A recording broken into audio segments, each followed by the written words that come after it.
Audio Jungle.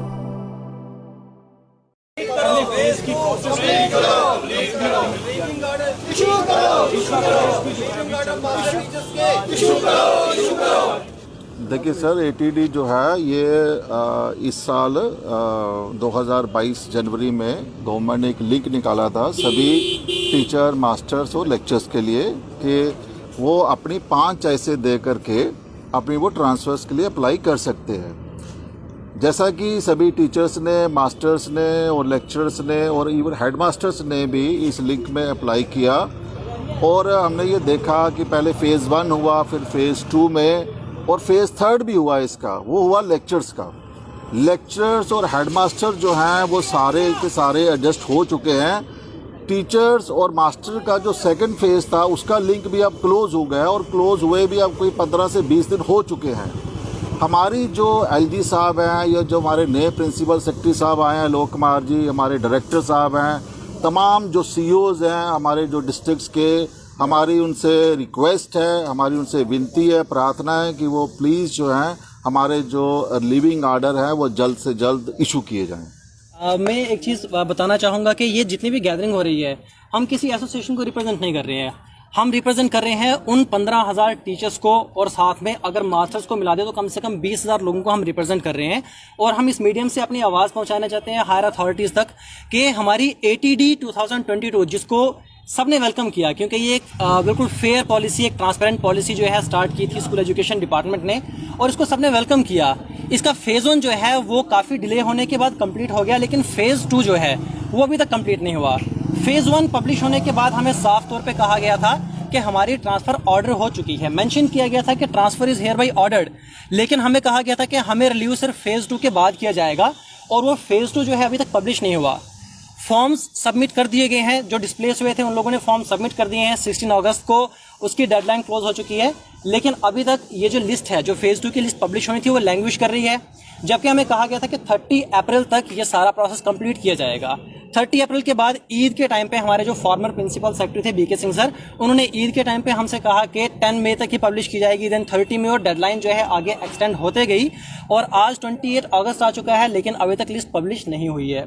तो हम इस मीडियम से रिक्वेस्ट करना चाहेंगे हमारे प्रिंसिपल सेक्रेटरी को, हमारे जितने भी एडमिनिस्ट्रेटर्स हैं, हम उन सबसे रिक्वेस्ट करना चाहेंगे कि इस लिस्ट को और फर्दर डिले ना किया जाए, क्योंकि हमारे बहुत सारे टीचर्स जो है फार फ्लंग एरियाज में सालों से सर्व कर रहे हैं। हमारे साथ में ऐसे टीचर्स हैं जो 12 साल से एक ही जगह पे हैं।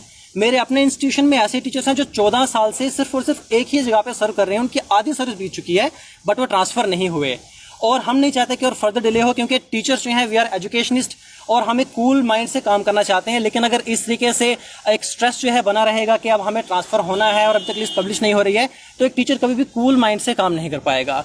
सो यही हमारी रिक्वेस्ट है एडमिनिस्ट्रेशन से कि बिना डिले किए हम ये चाहते हैं कि 5 सितंबर जो कि टीचर्स डे होता है, उससे पहले टीचर्स को एक गिफ्ट दिया जाए, उनके फ़ेज़ 2 की जो लिस्ट है उसको पब्लिश किया जाए।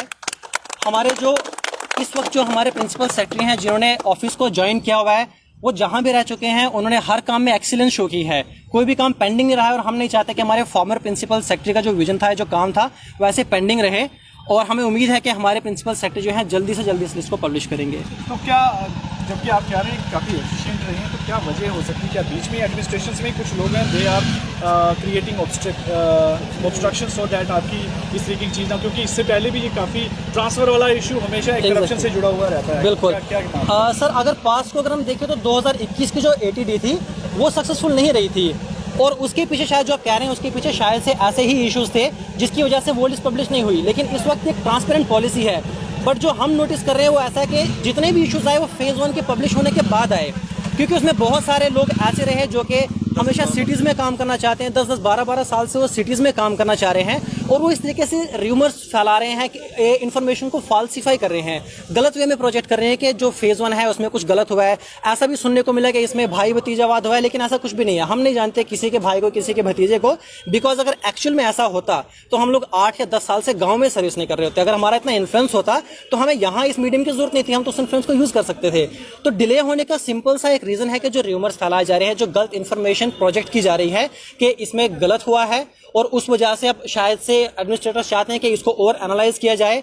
बट हमारा ये मानना है कि ट्रांसपेरेंट पॉलिसी थी, क्योंकि ऑटोमेटेड सिस्टम था, कंप्यूटर जनरेटेड लिस्ट है, तो इसमें कोई भी किसी भी तरह का करप्शन की कोई भी गुंजाइश नहीं है। क्या आपने इस हवाले से किसी एडमिनिस्ट्रेशन के आला हुकाम से बातचीत की है? जी, इस बारे में हमारे और भी जो फेडरेशन है या जो भी फॉरम है, एसोसिएशन है, वो हमारे प्रिंसिपल सेक्रेटरी से मिल चुके हैं, मेमोरेंडम सबमिट कर चुके हैं, और हमें वहां से सिर्फ एश्योरेंस दिया गया है कि लिस्ट पब्लिश की जाएगी। लेकिन हम नहीं जानते, एश्योरेंस जो है वो 2, 3, 4 महीने के लिए भी हो सकती है, बट हम चाहते हैं कि जल्दी से जल्दी इस लिस्ट को पब्लिश किया जाए।